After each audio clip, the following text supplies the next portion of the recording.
Euphoria stasis. The recovery.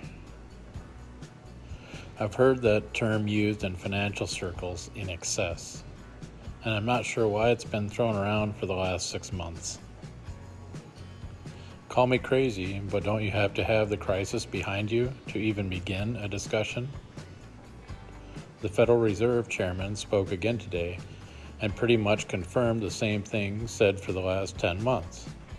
Interest rates near zero for 3+ years, no breaks in the QE, monetary injections, still telling Congress they need to inject more stimulus into the real economy.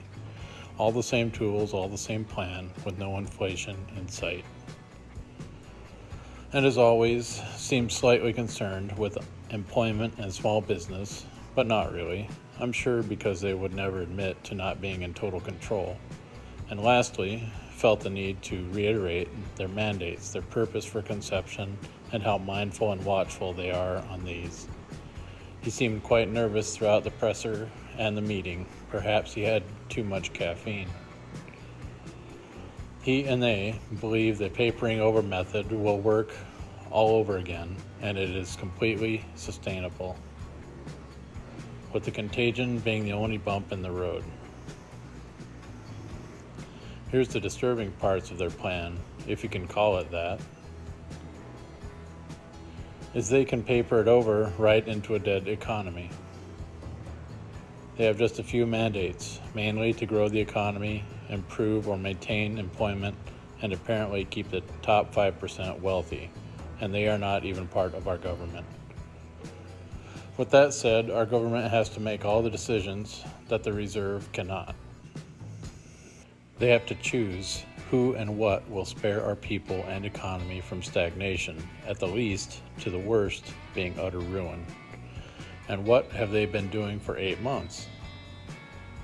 Bickering over the funding of their personal interests, to the point now of passing just enough to keep the states and their municipalities operational. I'm sure they will continue moratoriums and flick some food into the troughs for the sheeples. Everyone at or near the top is set up quite comfortably, while the middle class is dwindled and swindled, the poor poorer, fighting for a meal, for a home, hooked on government feed. People already have to double and triple the amount of relatives in one home just to make ends meet. More college-age living with their parents than any time in modern history. If the government triggers unrest due to basic needs, things will most likely get out of hand and stay that way.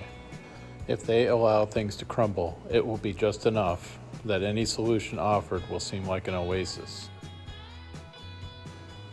They will get to be the heroes and implement whatever agenda is approved by the elites. All this is going to go down in some twisted version of what anyone will perceive as possible. Sort of like all that came into reality in World War II. I'm sure in anyone's wildest imagination would there be a Panzer driving down their street followed by mass ethnic euthanasia. When you're staring down whatever madness is to come, believe your eyes, or be swept away. Be ready for anything. Beware of mass distraction. Prepare, pray, love. Get your mind, body, and soul ready for action.